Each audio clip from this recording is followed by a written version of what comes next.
사이버사 댓글 공작 관련해서 지시하고 보고 받으셨습니까? 네, 북한의 기만적인 대남 선전선동에 대비해서 만든 것이 북군 사이버사령부 사이버 심리전 단이고 그들은 본연 임무 수행을 위해서 최선을 다했습니다. 이명박 전 대통령께 보고하셨습니까? 자. 예정보단 20분 정도 일찍 검찰에 출석을 했는데 백성원 변호사님 네. 아직도 꼿꼿한 모습이 좀 인상적입니다. 김관진 당시 이제 국방부 장관 같은 경우에는 이 사이버 심리전단이 만들어진 이유를 좀 설명을 한 거죠.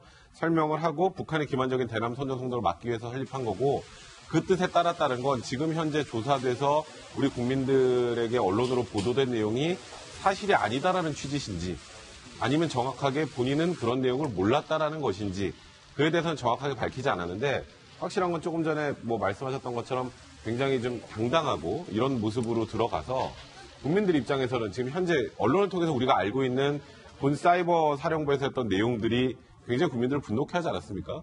그런 것과 관련해서 국민들의 여론과는 좀 동떨어진 행보인 것 같긴 한데 김관진 실장이 지금 현재 본인의 스탠스를 정확하게 여기에 관여하지 않았다는 것인지 아니면 우리가 한 것 자체가 문제가 없다는 것인지가 아직 명확하지 않아서 김관진 전 장관의 얘기는 오늘 검찰 수사 그 결론 내용을 좀 보고 어디까지 지금 인정을 하시는지. 잠시만요. 그러니까 그 말은 자기 선에서 했다라고 아니면 밑에서 했다 아니면 더 윗선까지 보고됐다. 이게 오늘 조사의 핵심이라는 거죠. 오늘 그래서 사실 이번 모든 수사에 좀 이런 표현 쓰기 뭐하지만 어느 선까지 보고됐냐 가장 중요한 거잖아요. 예. 그래서 결국 타겟이 이명박 전 대통령 아니냐가 얘기가 계속 나오는 게 오늘 아까 기자 질문도 두 번째 질문이 바로 이명박 전 대통령이 그렇죠. 보고했냐였지 않습니까? 그래서 어느 선까지 이 내용이 보고가 된 건지가 이번 수사에 어찌 보면 가장 핵심 포인트라고 봐야 될 것 같습니다. 예, 변호사님 말씀처럼 이제 내일은 남재준 전 국정원장이 소환될 예정인데 어디까지 거슬러 올라갈 것이라고 보고 계세요?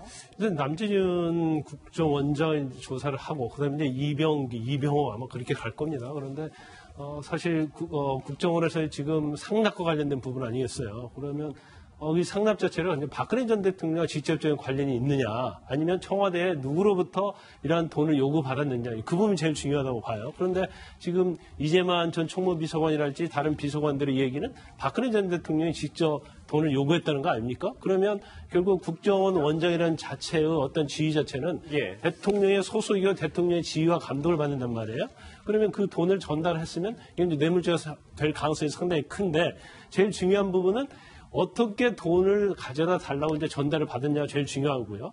그다음에 박근혜 전 대통령의 어떠한 관련성. 그다음에 세 번째는 이 돈이 거의 한 4년 동안 40억 이상 갔는데 국정원장이 이거 모를 수는 없는 거거든요. 그래서 남재준 원장도 그 부분은 좀 부인하지 못할 것이다. 그러면 어느 정도 조사를 하면 실체는 좀 어느 정도 나올 수 있는 가능성이 크다고 저는 봅니다. 예. 김관진 전 실장을 소환하면서 이명박 정부를 그리고 남재준 전 국정원장을 소환하면서 박근혜 정부를 겨냥하고 있는 검찰 얘기까지 정리를 해봤습니다.